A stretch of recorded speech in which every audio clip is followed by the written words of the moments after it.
El día de hoy, señor presidente, es la tercera oportunidad en que nos encontramos. Una primera, cuando me cupo el alto honor de representar al presidente de la Corte, el presidente de la República del Perú, en la asunción del presidente Funes en El Salvador. La otra oportunidad en su tierra, en Cartagena de Indias, y en esta oportunidad aquí en el Perú. El doctor Álvaro Uribe ha tenido la amabilidad de aceptar nuestra invitación para hacer un combate, como él nos dice. Él no viene como académico, sino viene como combatiente, porque qué duda cabe que su larga carrera política en la República Hermana de Colombia lo convierte pues en un combatiente nato, tanto más cuando que ha sido objeto sucesivo de combates diversos y ha logrado grandes glorias y grandes logros en su país. Jefe de bienes de empresas públicas de Medellín, nacido en Medellín en 1952, secretario general del Ministerio de Trabajo, alcalde y concejal de Medellín, senador de la República en 2 oportunidades, gobernador de Antioquia y 2 veces presidente de la República. De modo que, como él dice, él no se improvisó en la presidencia de la República, sino la suya fue una carrera de culminación, y el pueblo colombiano, como todos sabemos, lo premió reeligiéndolo sucesivamente, y si no lo reeligieron más veces, sabemos que es porque no se podía, pero lo hubiese sido fácilmente de haber existido esa posibilidad. Es para nosotros, presidente Álvaro Uribe, un lujo tenerlo entre nosotros en esta cátedra de la Corte Suprema, que se comenzó en abril del 2010 con nada menos que la presentación del señor Premio Nobel de Literatura, nuestro compatriota Mario Vargas Llosa. Con él se inició la cátedra de la Corte Suprema.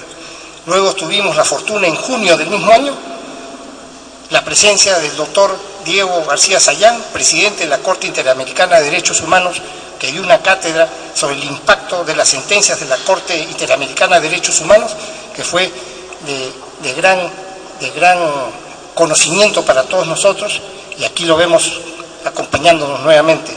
En una tercera sesión de la cátedra de la Corte Suprema estuvo aquí, en el lugar que usted va a disertar, señor presidente, el presidente de la República, doctor Alan García Pérez, a quien usted lo llama historiador, y que habló nada menos que de la Revolución Francesa y sus consecuencias en América Latina.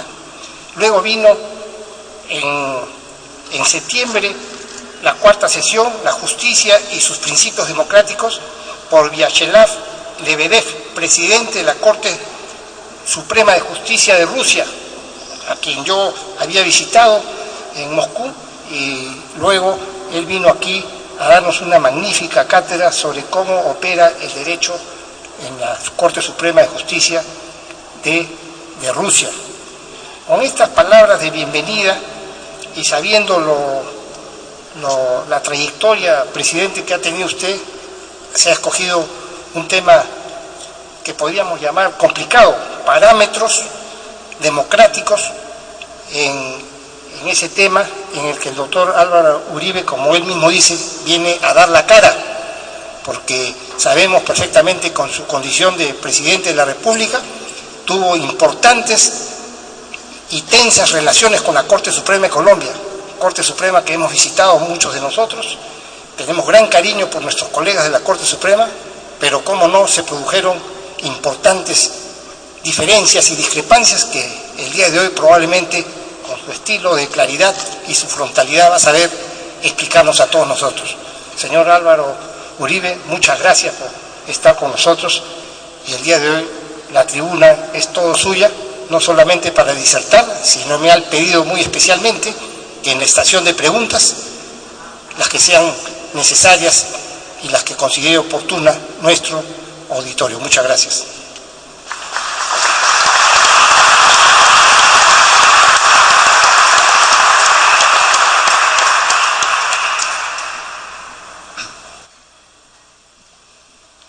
sesión de la Cátedra de la Corte Suprema de Justicia de la República, a cargo del excelentísimo señor doctor Álvaro Uribe Vélez, expresidente de la República de Colombia, cuyo tema es Parámetros Democráticos. Recibamos al señor doctor Álvaro Uribe Vélez.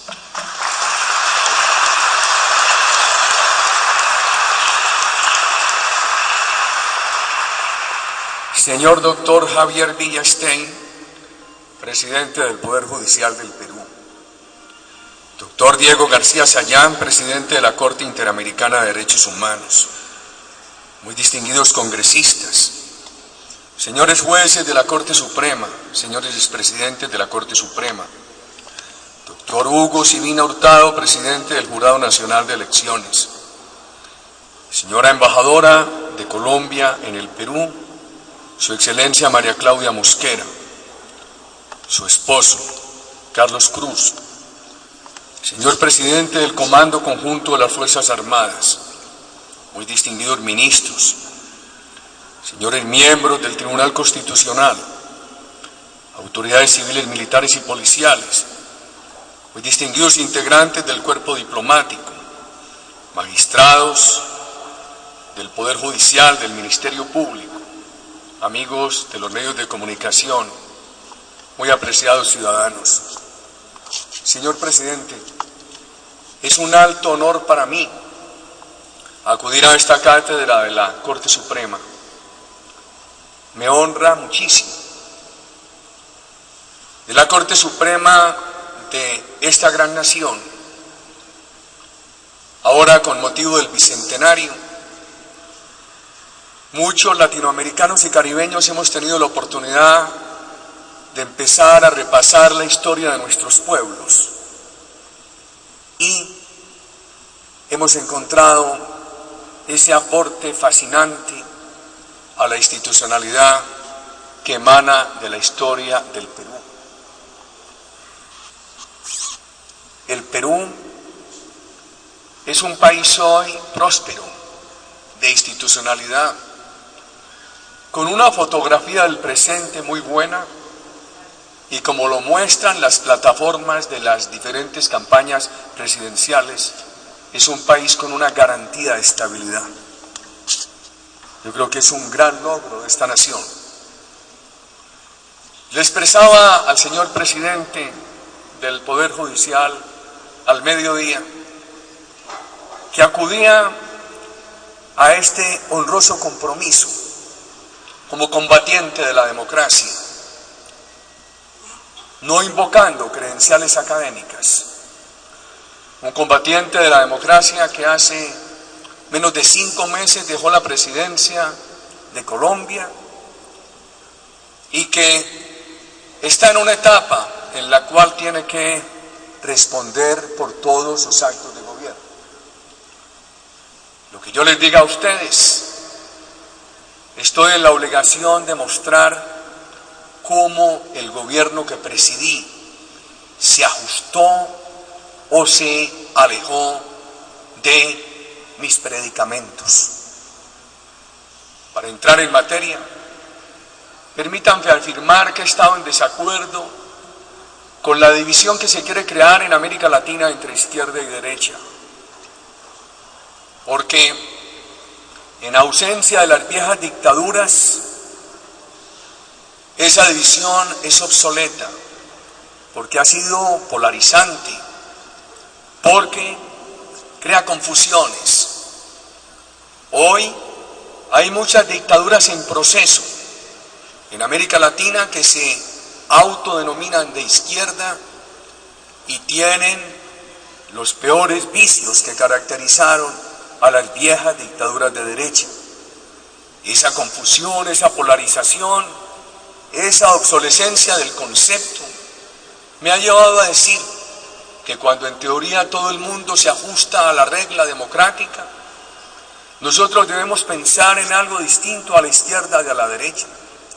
Debemos pensar en cómo se debe clasificar a las democracias para saber cuáles son democracias en progreso y cuáles son democracias en retroceso.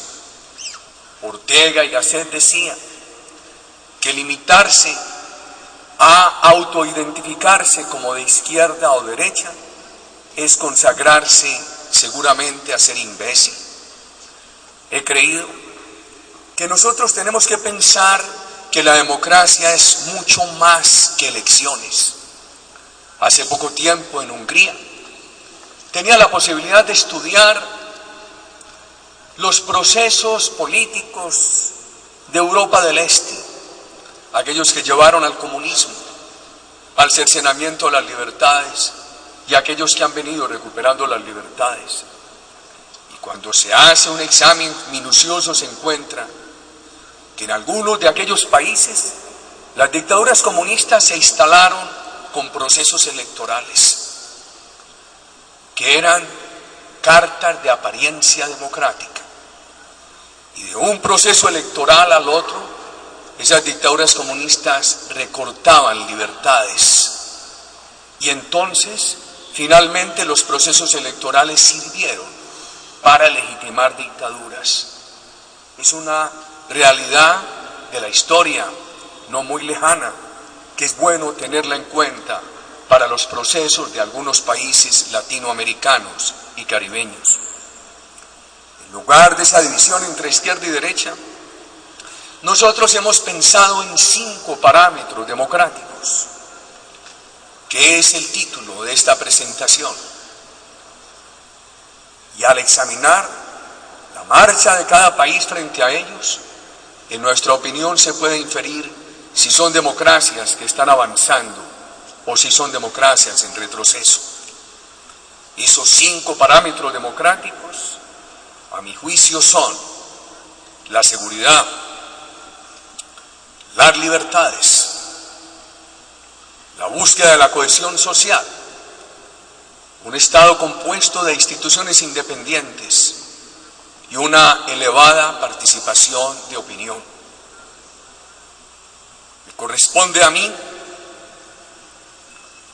decir cómo entendí esos 5 parámetros durante un ejercicio de 8 años como presidente de Colombia.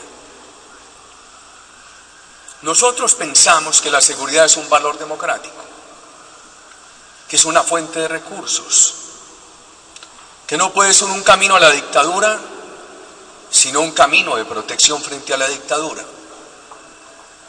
que no es válida la vieja tesis marxista, que suponía que la seguridad en las economías de iniciativa privada es simplemente una amenaza de coacción para garantizar las formas de explotación. Seguridad necesitan hoy todos los sectores de una sociedad, las fuerzas que están en el gobierno o aquellos que quieren ser alternativa de gobierno. Eso de suyo, muy distinguidos integrantes de este auditorio, nos muestra la seguridad como un valor universal para toda una comunidad. En mi patria, la patria de ustedes, hermanos peruanos, en 200 años de vida independiente, hemos vivido escasamente 47 años de paz. 7 años en el siglo XIX, en la época del presidente Núñez, y 40 escasos años en el siglo XX. Las generaciones vivas desde los años 1940 no han tenido un día completo de paz. La violencia entre los partidos políticos, que terminó a finales de los años 1950 por los acuerdos entre los expresidentes Alberto Lleras y Laureano Gómez. Triunfa la Revolución Cubana y de inmediato se escogen como países para replicarla en nuestra América del Sur, a Colombia y a Bolivia. No habían acabado de desmovilizarse las guerrillas de los partidos políticos y muchas de ellas se escogieron como semillas para crear las nuevas guerrillas marxistas. Surgió la guerrilla marxista con la proposición de sustituir el Estado de Derecho por la dictadura del proletariado. el argumento dialéctico en la contradicción política por la lucha violenta de clases. Avanzaron, crearon la reacción igualmente cruel del paramilitarismo. Ambos violaron el ordenamiento jurídico. Para mí ese tema ha sido muy importante, en alguna discrepancia con una sentencia de la Corte Suprema de Colombia, porque no quiero ocultar ninguna de las críticas que a mí se me han hecho, ninguno de los debates. Enfrentarlos aquí ante un testigo tan importante como es la Corte Suprema del Perú, pero por supuesto con todo el respeto, porque un deber de quienes hemos sido gobernantes es responder por nuestros actos en todos los escenarios, y ninguno más indicado que este. Guerrilla y paramilitares fueron cooptados por el narcotráfico y se creó ese elemento bestial y perverso del narcoterrorismo, la situación que encontró mi patria al llegar nuestro gobierno en 2002. Le preguntaba yo a los estudiantes universitarios de Colombia si en alguna ocasión habían pensado irse del país. La inmensa mayoría de ellos levantaba las manos y decía que sí, y sin tiquete de retorno. Por eso escogimos desde el año 2000 una palabra para guiar nuestra tarea de gobierno en el evento que ganáramos las elecciones, la palabra confianza, y la sustentamos en 3 elementos que están inmersos en los 5 parámetros: en la seguridad, en la confianza de inversión y en la política social. Siempre había escuchado en el discurso político hablar de lo social, pero el discurso político no se comprometía con la seguridad y no se comprometía con la inversión. Y un día en mi carrera pública me pregunté, ¿por qué en las campañas hay tanta propuesta social y en los gobiernos tan malos resultados sociales? Y empezamos a encontrar que a los gobiernos les faltaban recursos para las políticas sociales y que esos recursos se derivaban de una falta de inversión, y que a su vez esa falta de inversión devenía, entre otras razones, de una falta de seguridad.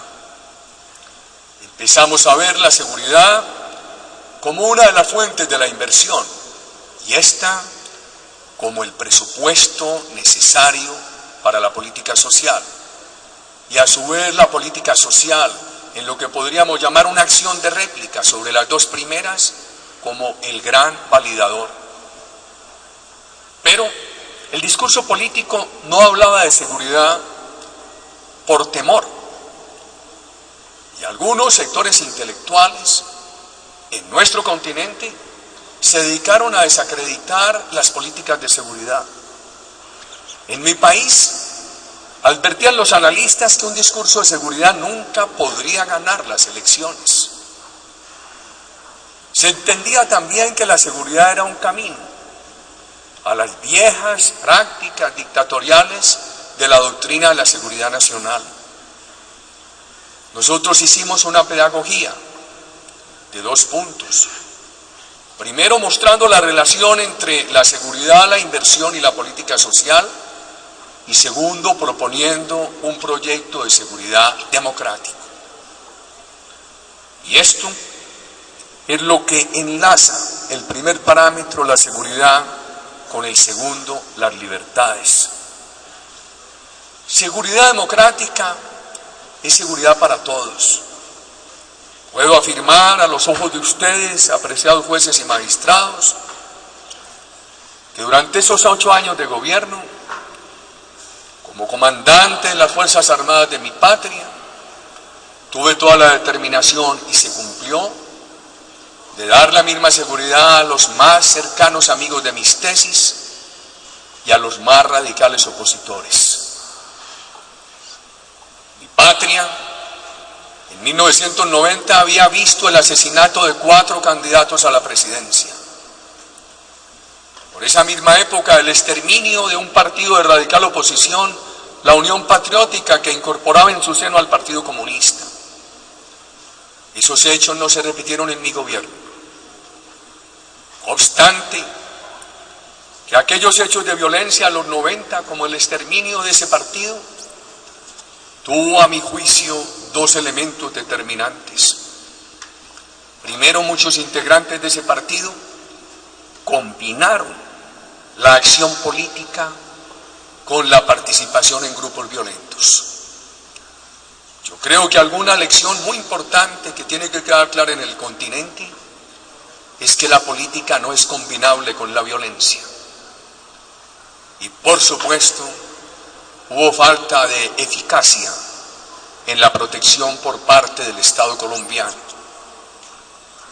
Durante mi gobierno se realizó una serie de procesos electorales, un referéndum, 2 elecciones presidenciales, 2 elecciones de Congreso, 2 elecciones regionales. Todos los candidatos, desde la más radical oposición hasta los más cercanos amigos, gozaron de toda la protección. Hablamos de seguridad democrática porque nos propusimos adelantar un proceso de seguridad con valores democráticos. No hubo legislación marcial. Nosotros desarrollamos ese proceso de seguridad con legislación ordinaria. Óigase bien, con legislación ordinaria, con absoluto respeto a los derechos políticos, a las garantías civiles. No hubo restricción a los medios de comunicación. El mundo ha estado acostumbrado a que los procesos de seguridad han justificado en la necesidad de la seguridad restricciones a los medios de comunicación. En mi patria lo que hubo fue libertad total a los medios de comunicación. Más aún, cuando nosotros llegamos, Colombia había vivido años del asesinato de 15 periodistas. Nos propusimos darle toda la protección a los periodistas. En los últimos 3 años asesinaron 3 periodistas. Uno lo asesinó un grupo terrorista, los autores están en la cárcel. Otros 2 murieron a manos de la delincuencia común. Un periodismo que estaba bastante amordazado por el terrorismo en muchas regiones de Colombia recuperó su libertad gracias a nuestra lucha por la seguridad. Colombia es un país que ha descentralizado bastante. Nosotros tenemos 32 gobernadores de elección popular y 1.102 municipios. El día que empezó nuestro gobierno, 400 alcaldes de los 1.102 no podían ejercer sus funciones por presiones del terrorismo. Hoy todos están en sus municipios. Yo diría que un gran efecto de nuestra política de seguridad fue la protección de la descentralización. Quiero subrayar esto ante ustedes para que lo examinen, y lo digo con todo respeto. Dimos protección eficaz a todos los alcaldes y gobernadores de Colombia, independientemente del origen político de su elección, a los más cercanos y a los más lejanos. En materia de víctimas, ¿qué tema tan importante? Las víctimas no reclamaban porque temían la venganza o porque lo encontraban inútil. Nuestro gobierno creó condiciones de confianza para las víctimas. Cuando terminamos el 7 de agosto, más de 320.000 víctimas habían registrado sus reclamos. Introdujimos la reparación administrativa por vía de conciliación. Hoy el gobierno del presidente Santos ha recogido una ley que se discutió en nuestro gobierno y están tramitándola. He creído que el derecho más importante de las víctimas es el derecho a la no repetición.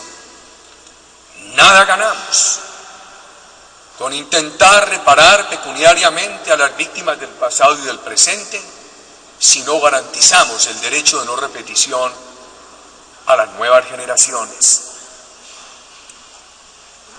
Derechos humanos. En nuestra patria había mucho temor en hacer denuncias de violaciones de derechos humanos. En nuestro gobierno se crearon las condiciones para que la ciudadanía perdiera el miedo a denunciar. Frecuentemente, yo estoy diciendo ante la Corte Suprema del Perú, frecuentemente el ministro de Defensa, los altos mandos y mi persona acudíamos a la televisión a responder a la comunidad por todas las críticas frente a la fuerza pública. Nuestro país se sometió al examen periódico de derechos humanos de las Naciones Unidas. Hace poco, el reporte Corlazoli del Consejo de Derechos Humanos de las Naciones Unidas dijo que Colombia había hecho un gran progreso en esa materia de derechos humanos entre 2002 y 2010. Se habla del tema de los falsos positivos, víctimas inocentes imputables a la fuerza pública. Así como ha habido violaciones de derechos humanos, también ha habido muchísimas falsas acusaciones. Nuestro gobierno, además de crear confianza para denunciar toda violación de derechos humanos, siempre las sancionó y las denunció con diligencia. Eso es bien importante. Hicimos todos los esfuerzos con decisiones radicales para depurar a las Fuerzas Armadas de la penetración del narcotráfico. El narcotráfico, su penetración en la institucionalidad ha sido funesta, en la política, en la justicia, en las Fuerzas Armadas. La tarea que adelantamos para erradicar la penetración del narcotráfico de las Fuerzas Armadas dejó a nuestras Fuerzas Armadas en excelentes condiciones para tener un desempeño magnífico en materia de derechos humanos. Pocas semanas antes de terminar la presidencia, el representante de la alta comisionada de derechos humanos en Colombia me visitó y me dijo: presidente, le traigo buenas noticias. En los últimos 20 meses solo hemos tenido 4 quejas en materia de derechos humanos. 2 que estamos examinando, 2 que desestimamos. Y le dije: no son buenas noticias, queremos cero violaciones. Toda vez que hubo un problema de derechos humanos, le dimos la cara al país y a la comunidad internacional. Ahora también digo que muchas personas enemigas de estas políticas de seguridad no se atreven a combatir estas políticas de seguridad, sino a desacreditarlas. Y la gran bandera en la cual se arropan es la bandera de los derechos humanos. Así como hay quienes sienten en el alma la necesidad de la observancia de los derechos humanos, otros oportunistamente los invocan por razones de sesgo político. Recuerdo en una ocasión que acudí a la oficina de las Naciones Unidas en Bogotá. Estaba allí un oficial activo del ejército como testigo protegido. Ese oficial activo dijo que en su brigada se había presentado una colusión entre el narcotráfico y algunos integrantes de la brigada, y que para proteger al narcotráfico se había asesinado a unas personas inocentes. Hoy los victimarios están en la cárcel. Yo creo que hay un resumen bien importante: el mejoramiento del país en el periodo 2002-2010. La tarea para erradicar la presencia del narcotráfico en algunos sectores de las Fuerzas Armadas la confianza que se le generó a la ciudadanía y nuestra decisión de sancionar y de responder con toda diligencia a cualquier violación en materia de derechos humanos. El asesinato de trabajadores, otro tema bien delicado. ¿Cuál era su realidad y cuál es? Y su origen. Su realidad, antes de nuestro gobierno, hubo años en que asesinaron en Colombia más de 300 dirigentes de los trabajadores. El año pasado 28. Pero no estábamos contentos, queríamos 0. ¿Qué logramos? Logramos acabar asesinos sistemáticos de los trabajadores. Es muy importante. Hoy los casos que se presentan en su inmensa mayoría son por el crimen común. Y la tasa de asesinatos de trabajadores es de 2 por 100.000 trabajadores de las organizaciones sindicales, cuando todavía la tasa de asesinatos de colombianos es de 30 por cada 100.000. Nosotros creemos en lo siguiente como origen del asesinato de trabajadores. Era yo estudiante de la universidad pública en los años 70. Lo único que se estudiaba era marxismo. Y veíamos allí el crecimiento de las guerrillas marxistas con la tesis de Gramsci, la combinación de todas las formas de lucha. Asesinar y hacer política, secuestrar y hacer política, penetrar el movimiento estudiantil, el movimiento obrero. Pues bien, después vino la reacción cruel del paramilitarismo y empezaron a matar a dirigentes obreros acusándolos de ser amigos de la guerrilla. Y la guerrilla reaccionó con espíritu de venganza acusándolos de ser traidores. Eso es lo que encontramos. En nuestro gobierno hubo protección efectiva a 10.000 colombianos, protección individual efectiva, 2.000 de ellos líderes de los trabajadores. Cuando llegamos apenas había una sentencia contra asesinos de los trabajadores. Apoyamos a la justicia y quedaron más de 200 sentencias y quedaron en la cárcel más de 200 personas condenadas por asesinato de trabajadores. Últimamente, en junio, en la Asamblea de la Organización Internacional del Trabajo, por primera vez se excluyó a Colombia de la lista de países sancionados. El país había estado durante más de 20 años en esa lista. En los últimos 3 años se había dicho Colombia, país que sigue en la lista, pero que está haciendo progreso. Este año se excluyó totalmente a Colombia de esa lista como reconocimiento a este esfuerzo. El país había perdido 2 monopolios de la esencia del Estado de Derecho: el monopolio de las Fuerzas Armadas y el monopolio de la justicia. Gracias a nuestra política de seguridad, ambos monopolios se recuperaron. La palabra paramilitar surgió en Colombia para señalar las bandas criminales privadas organizadas con el propósito de combatir a la guerrilla. Nuestro gobierno desmontó el paramilitarismo. Eso sí que es bien importante. Pero lo hicimos porque se lo habíamos prometido a los colombianos. Y lo hicimos desde la hora 0 de nuestro gobierno. Nuestro gobierno empezó el 7 de agosto de 2002. Y el 8 de agosto al amanecer, en lugar de estar en desayunos diplomáticos, estábamos en las regiones del norte de Colombia, empezando la tarea contra la guerrilla y contra los paramilitares. Una política de seguridad frente a todos los criminales.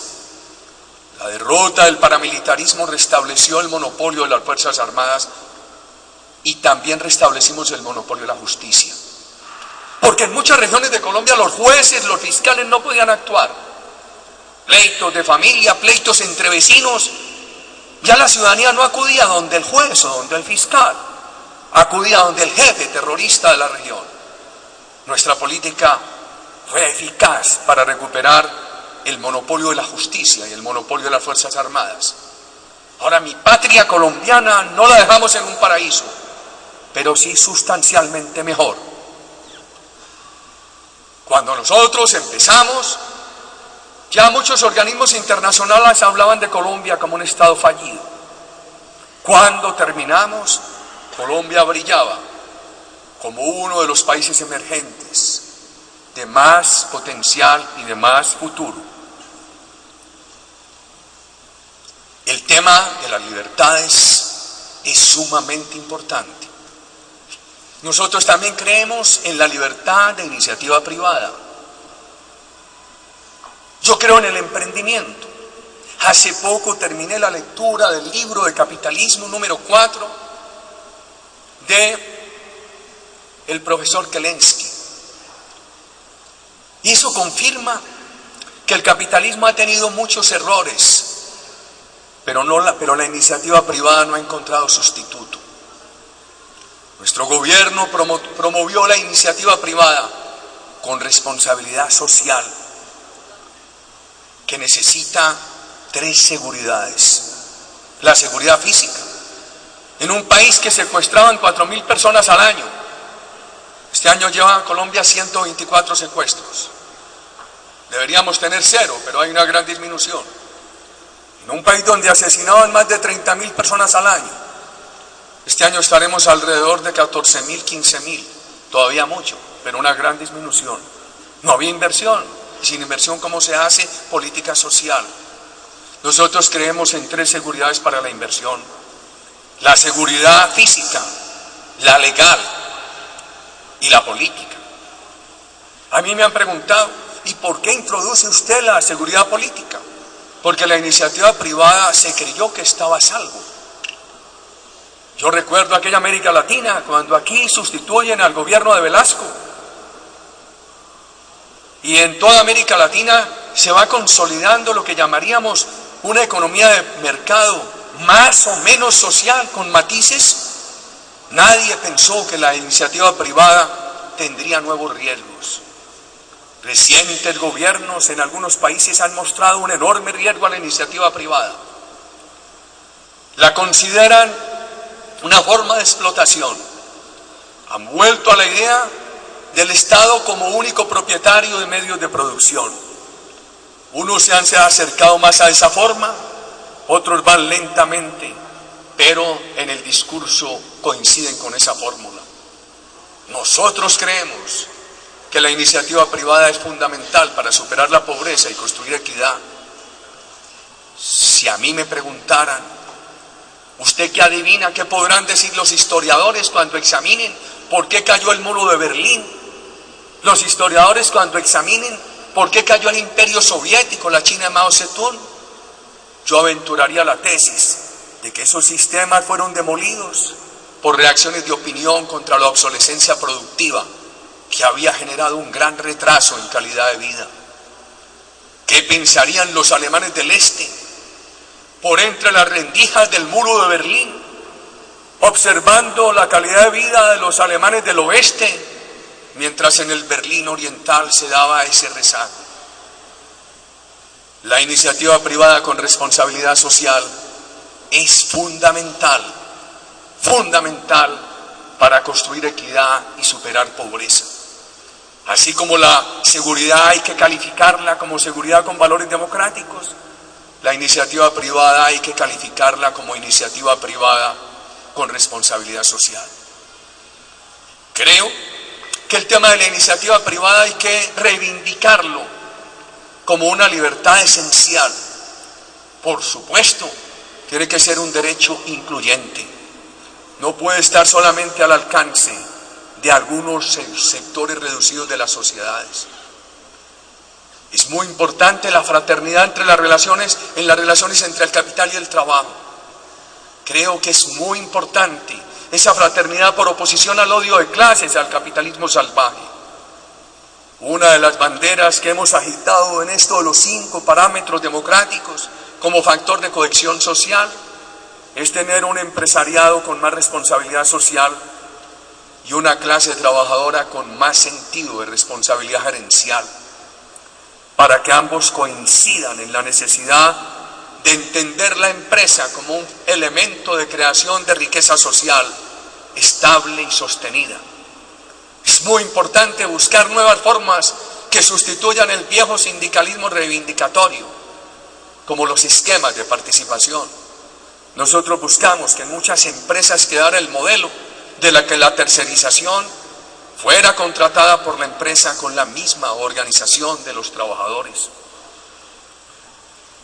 Hemos creído, muy apreciados jueces y magistrados y distinguidos integrantes de este auditorio, que la cohesión social es el gran validador de la inversión y de la seguridad. Y viene un elemento fundamental de los parámetros democráticos, la independencia entre instituciones del Estado. Algunos países, en nombre de procesos electorales, han venido creando autocracias donde una rama del poder absorbe a las otras. Nosotros fuimos totalmente respetuosos de la independencia de las ramas del poder. Es lo único que defiende al ciudadano frente a las tentaciones de abusos. Ahora, así como se necesita la colaboración armónica por razones de interés superior, también se requiere aceptar que puede haber deliberación. Tuve discusiones con sentencias de la Corte Suprema que me extraña que esa deliberación se hubiera tornado en algo agrio, que debió de mantenerse en el plano argumental. Por ejemplo, en alguna ocasión dijeron que el delito político era solamente aplicable a la guerrilla porque su razón de ser era combatir el orden establecido, y no a los paramilitares porque su razón de ser era defender ese orden establecido. Nosotros habíamos logrado desmovilizar 35.000 paramilitares. 14 cabecillas de ellos fueron extraditados por mi gobierno a los Estados Unidos. Y teníamos esta tesis: así como el Poder Judicial tiene que hacer el cotejo de la conducta de los ciudadanos frente a la ley, el Ejecutivo tiene la responsabilidad del orden público. Y si hay una sentencia que entre en el tema del orden público, debe haber colaboración armónica. Y por supuesto, hay casos en los cuales puede haber, y es natural que haya, y no tiene por qué asustarnos, divergencias. Ahora, nuestras divergencias nunca pasó por nuestra mente buscar mecanismos de inaplicabilidad de sentencias. Hubo casos en los que discrepamos, pero siempre observamos y respetamos. ¿Qué alegué en aquella ocasión? Dije, mire, yo particularmente creo que en una democracia sin delitos de opinión no debe haber delito político, porque el delito político es una especie de atenuante a los sistemas restrictivos de libertades. Pero ya que lo hay, agregué, el delito político se debe aplicar por igual a todos aquellos que están subvirtiendo el orden jurídico.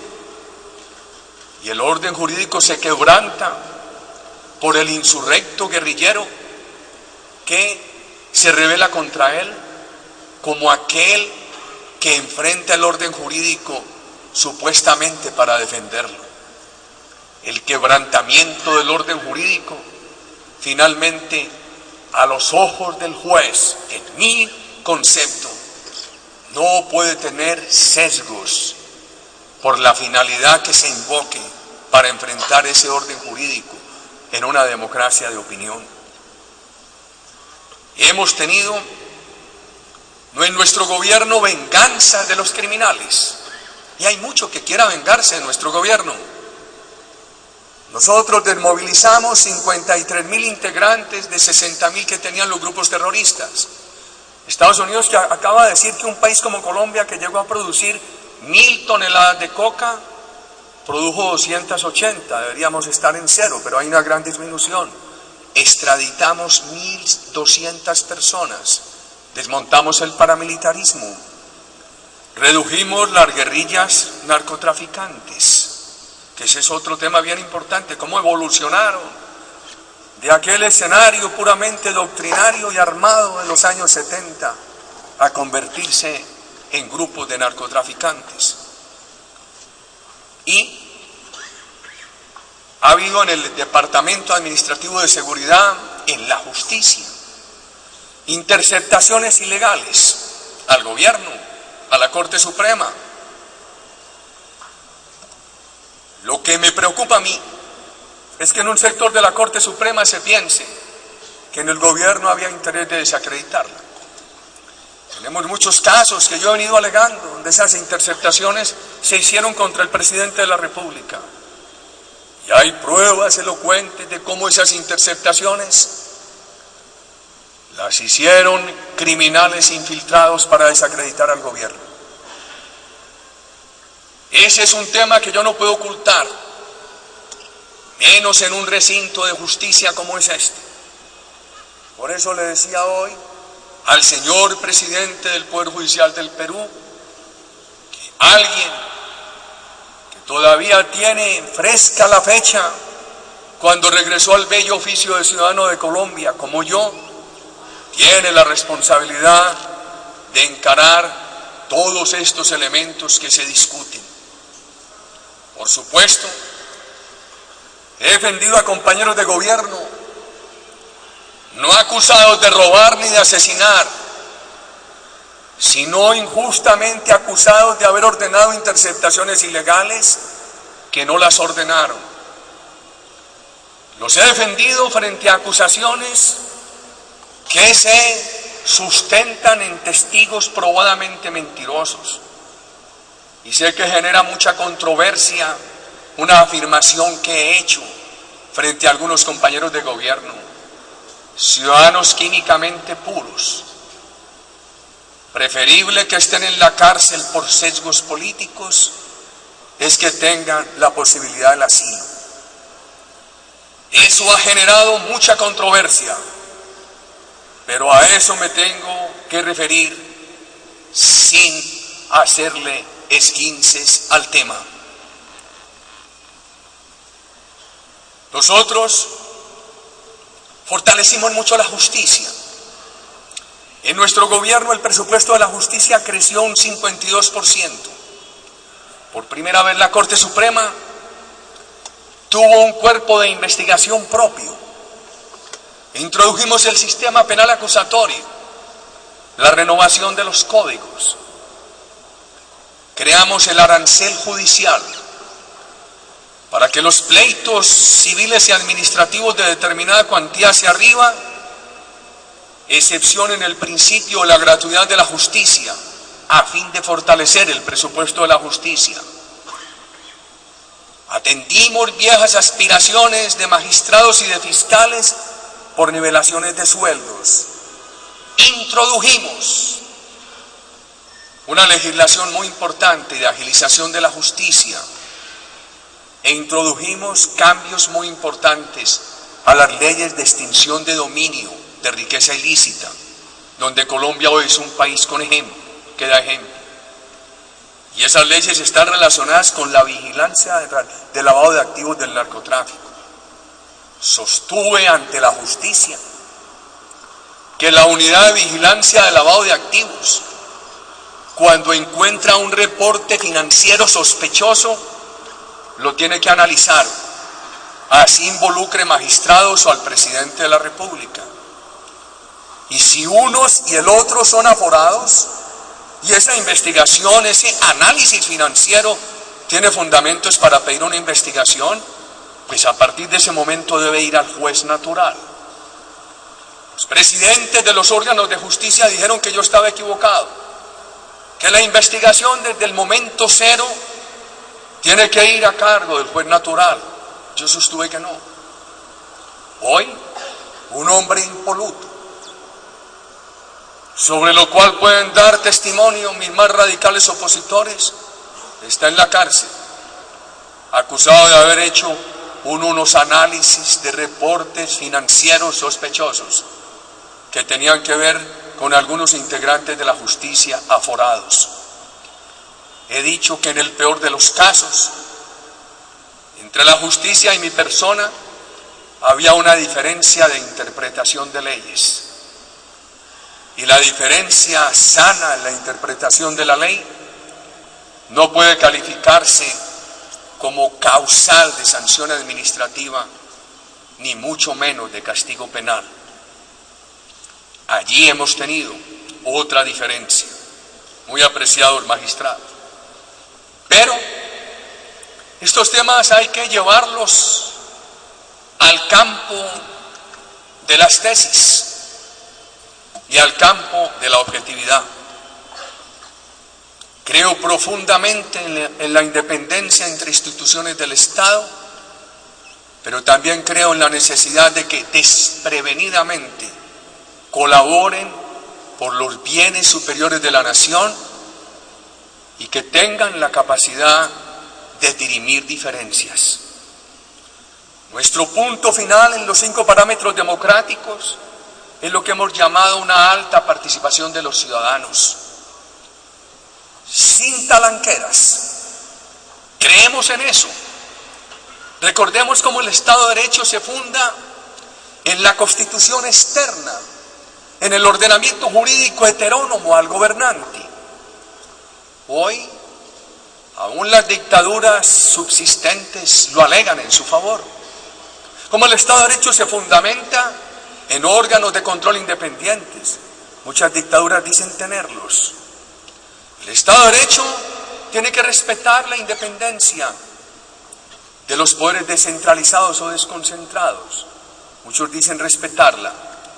Creo yo que además de todos esos elementos, es fundamental en el Estado de Derecho permitir una alta participación de la opinión pública.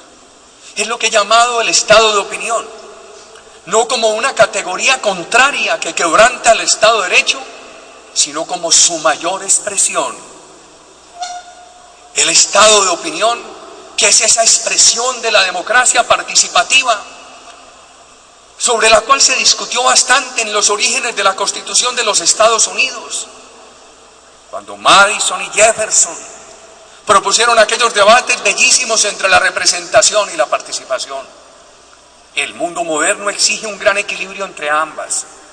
La representación, cuando no se alimenta en la diaria participación, se deslegitima, y la participación, cuando no se expresa a través de la representación, se anarquiza.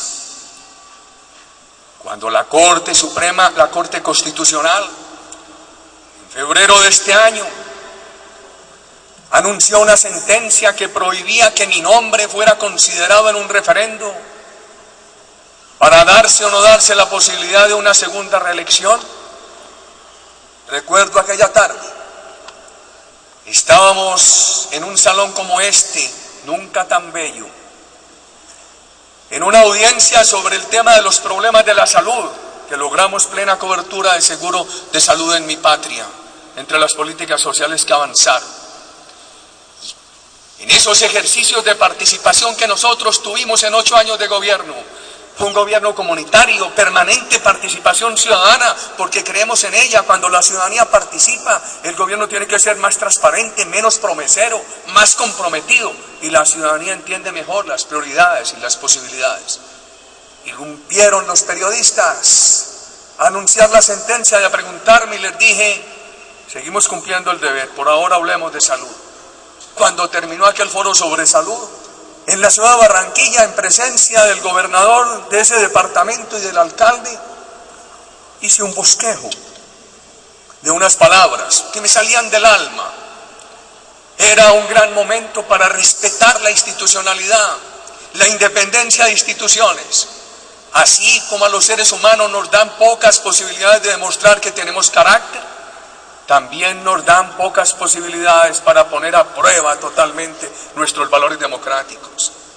Y aquella sentencia me daba a mí una gran posibilidad. Me fluyó del alma. No tuve ninguna discusión con mi propio ser. Tranquilamente dije aquella noche, desde el alma, no necesitaba la modulación de mis cuerdas vocales. Esa noche fueron reemplazadas por mi alma. Dije, que aceptábamos y obedecíamos la sentencia de la Corte Constitucional, que la respetábamos sin discutirla. No ha salido de mis labios una sola palabra discutiendo esa sentencia. Aquella noche tuve la oportunidad de expresar a mis compatriotas que el estado de participación de opinión que habíamos promovido no era la antítesis del Estado de Derecho, sino su mejor expresión, y que ese estado de opinión tenía que someterse al Estado de Derecho, y que por eso esa noche respetábamos una sentencia del Estado de Derecho que desautorizaba una decisión de 5 millones de firmas y del Congreso que habían pedido un referéndum. Esa noche se impuso la sentencia sobre una voluntad ciudadana y lo respetamos. Tuvimos una gran oportunidad de hacer pedagogía para la democracia, demostrando cómo había que respetar la independencia de instituciones y cómo el Estado de opinión no podía ir en contra del Estado de Derecho. También dije que era muy importante prolongar 3 políticas de nuestra administración y esos 5 valores democráticos, y que yo, con gran amor, quería seguir trabajando por mi patria desde cualquier trinchera hasta el último día de la existencia. Yo creo que fue una bella oportunidad para nuestra democracia. Los hechos son elocuentes, que permitió la reivindicación del Estado de Derecho, el ajuste del Estado de opinión a su norma rectora, que es el Estado de Derecho, y acreditar una vez más el respeto a la independencia entre instituciones. Me honra muchísimo acudir a esta majestuosa sede del Poder Judicial del Perú, a dar a ustedes la versión de un combatiente que tuvo el inmenso honor de dirigir a su patria hermana, Colombia, durante 8 años, y que tiene la responsabilidad de responder por todos y por cada uno de los actos de ese gobierno. Le había dicho al señor presidente del Poder Judicial, doctor Javier Villestein, que contara con toda mi disponibilidad para responder preguntas de ustedes, sin que haya temas vedados, alrededor de estos 5 parámetros democráticos: la seguridad, las libertades, la lucha por la cohesión social, las instituciones independientes y el alto nivel de participación de la ciudadanía. Y lo que fue, creo yo, mi congruencia con esos parámetros y lo que podrían ser las críticas de mis adversarios de incongruencia mía frente a esos parámetros. Muchas gracias y les ofrezco la palabra a ustedes.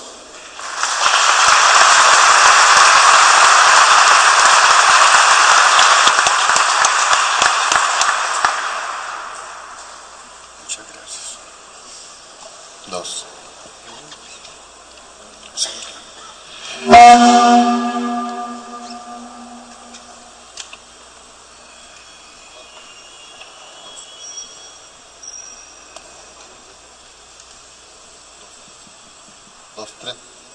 Bien, el doctor Álvaro Uribe ha tenido a bien considerar de repente un par de preguntas que el digno auditorio tenga bien hacerle respecto a lo expuesto, ¿no?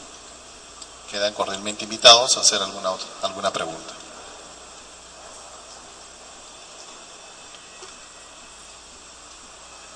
Adelante, señor, escuchamos. Las señoritas con los micrófonos, por favor.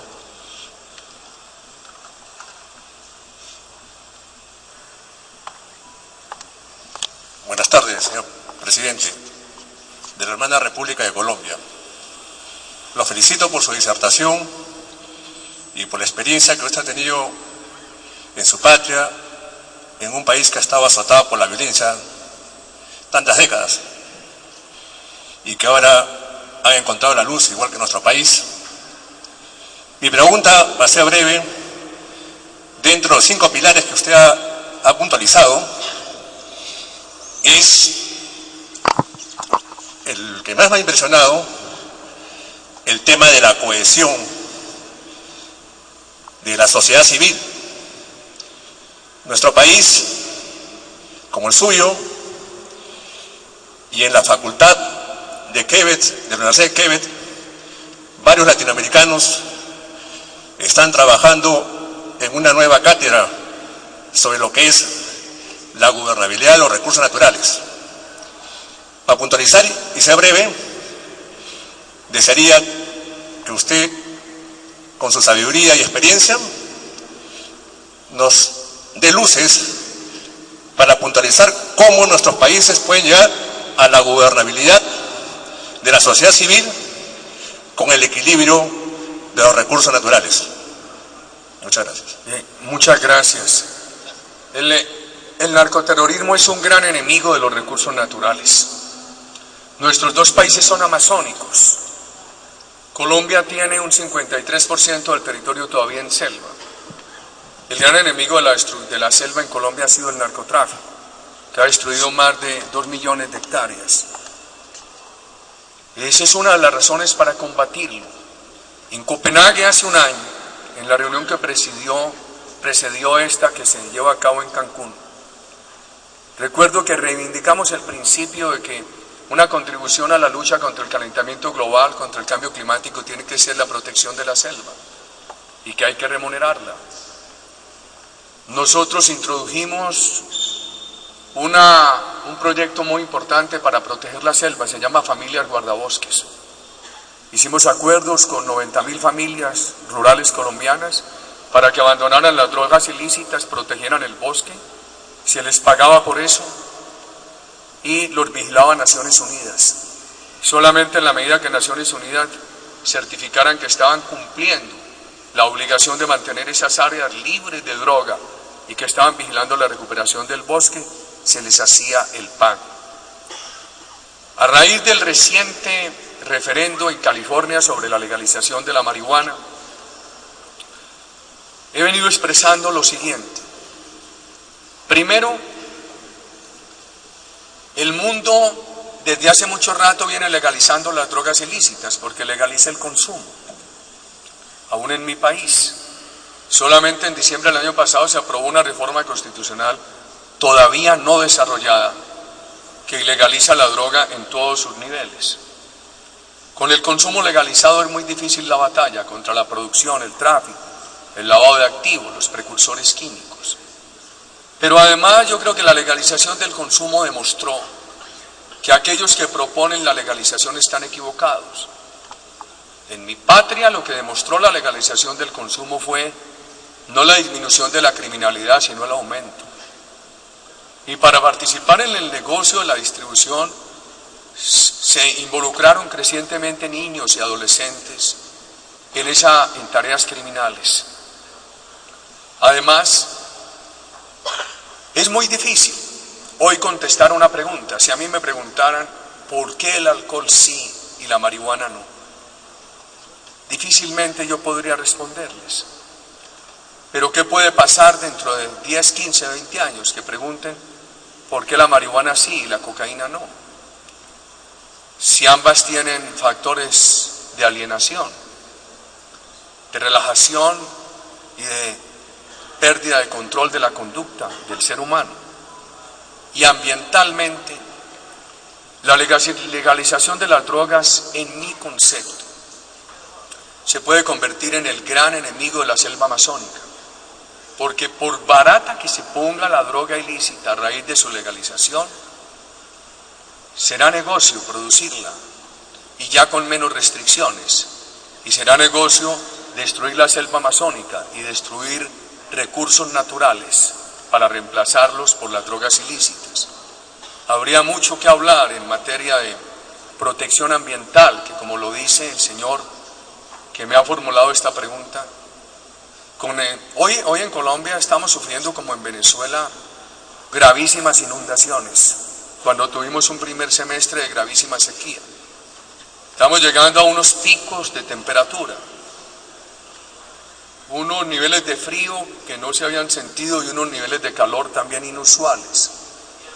Ya el desorden climático no es una teoría, es un padecimiento. Por eso es muy importante lo que dice el Señor, vincular el desarrollo sostenible a la gobernabilidad. ¿Qué es la gobernabilidad? Es la aceptación de los ciudadanos a una forma de gobierno, independientemente que estén de acuerdo o en desacuerdo con el gobernante de turno. Es la aceptación de los ciudadanos a unas instituciones, independientemente de que en un momento estén de acuerdo o en desacuerdo con esas instituciones. Y esa aceptación de los ciudadanos a la institucionalidad requiere, como lo anota quien me ha formulado esta pregunta, una lucha eficaz y con toda la determinación por el tema del equilibrio ambiental. Yo quiero ser más extenso porque lo fui muchísimo en la intervención inicial.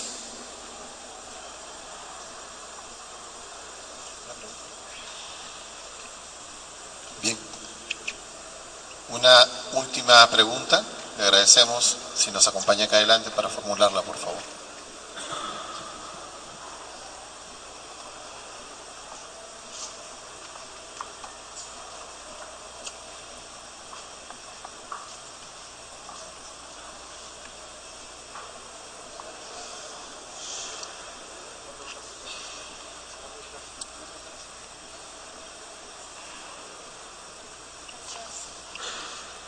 Bueno, ante todo le quiero expresar mi más profunda admiración. Lo sigo hace mucho tiempo y es mi personaje favorito. Y bueno, yo sé que los 3 pilares de su gobierno son la confianza inversionista, la seguridad democrática y la cohesión social. Pero un poco antes de que termine su gobierno, sé que hubo un pequeño impasse con Venezuela, porque considero que usted priorizó el tema de la seguridad democrática en favor de la dignidad de su pueblo. Entonces mi pregunta es si usted considera que para el fortalecimiento de los gobiernos y de las instituciones en América Latina es clave priorizar la seguridad, tal vez dejando de lado un poco en algunos momentos la inversión, si bien la inversión, como usted dice, viene de la mano de la seguridad. Muchas gracias. Yo llegué a esta reflexión después de observar mucho el desenvolvimiento de mi patria.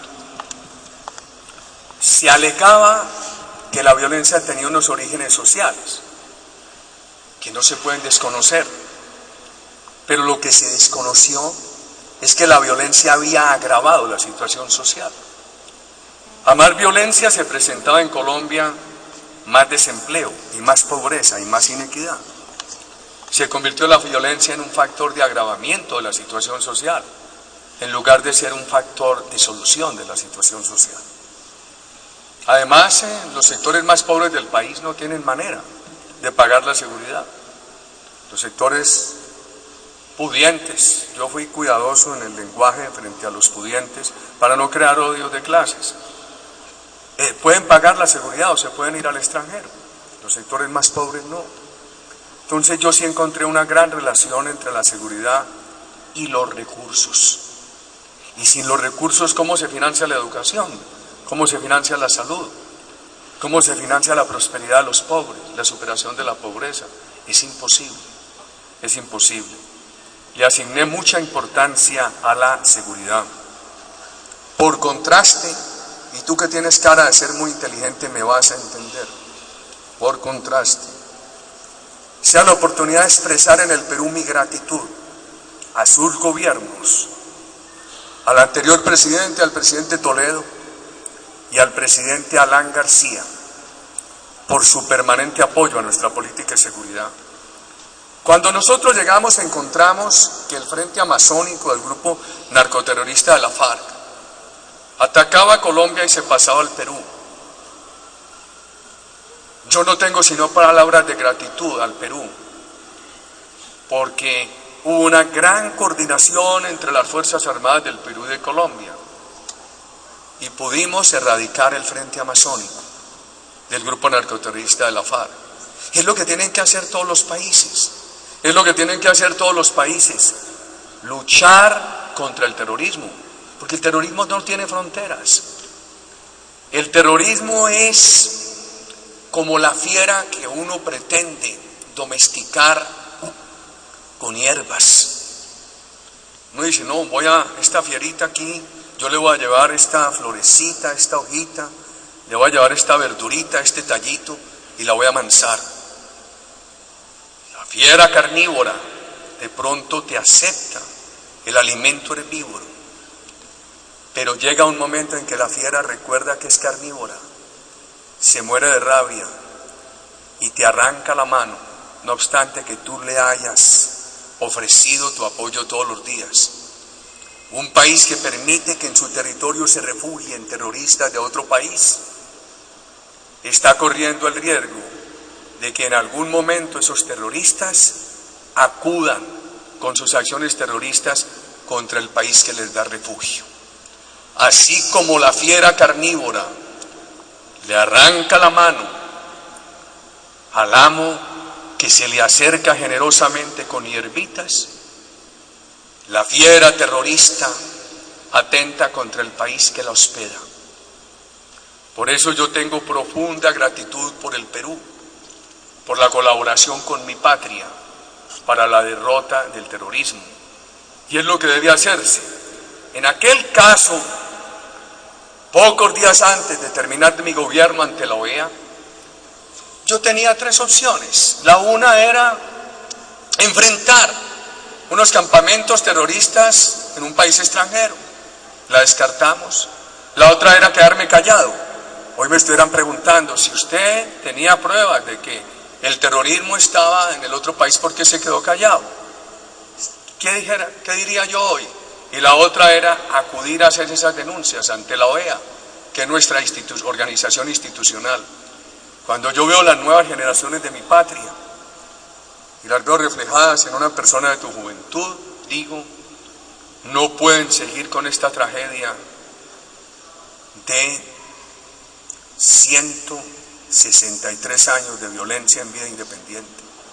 Cuando hablamos de reparación de víctimas, digo, nada ganamos con reparar las víctimas de ayer o de hoy, si no le garantizamos a las nuevas generaciones el derecho a que no tengan que sufrir esa violencia, al derecho aquel que los tratadistas de la reparación llaman el derecho de la no repetición. Yo deseo para las nuevas generaciones que puedan vivir en un mundo sin terrorismo, con libertades, con discusión, con crítica, con contradicción argumental, con proyección científica, pero sin violencia. Por eso ese énfasis a la seguridad. Bien, y finalmente hay una periodista de la agencia EFE que también va a hacer una pregunta.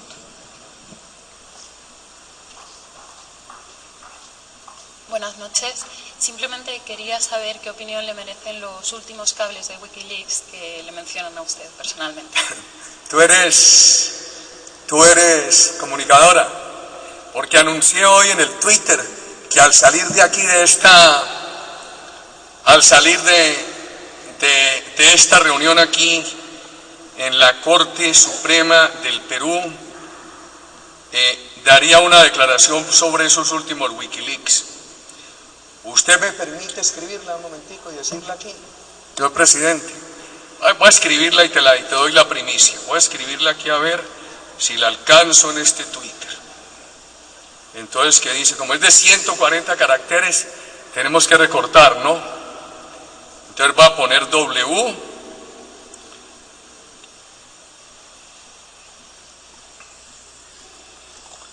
Leaks, Wikileaks, respuesta.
Bueno, voy a leer este Wikileaks, esta respuesta que acabo de hacer aquí.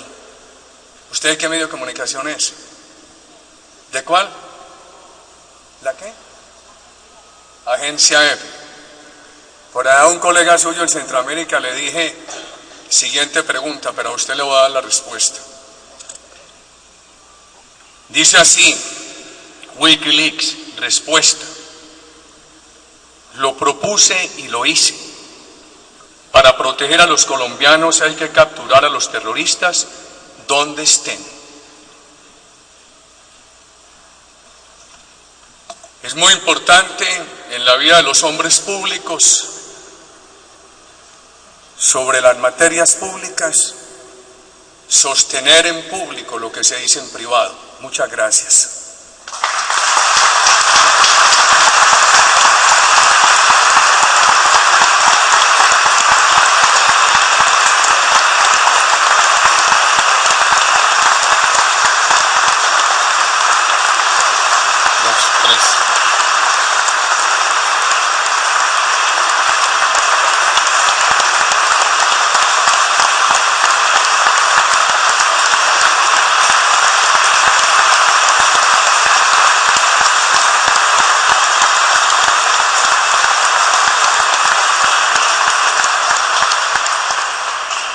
Señoras y señores, en mérito a su presencia en la quinta sesión de la Cátedra de la Corte Suprema de Justicia de la República, el señor doctor Álvaro Uribe Vélez, expresidente de la República de Colombia, recibirá de manos del señor presidente del Poder Judicial, doctor Javier Villestein, un presente recordatorio por acompañarnos en esta histórica velada académica.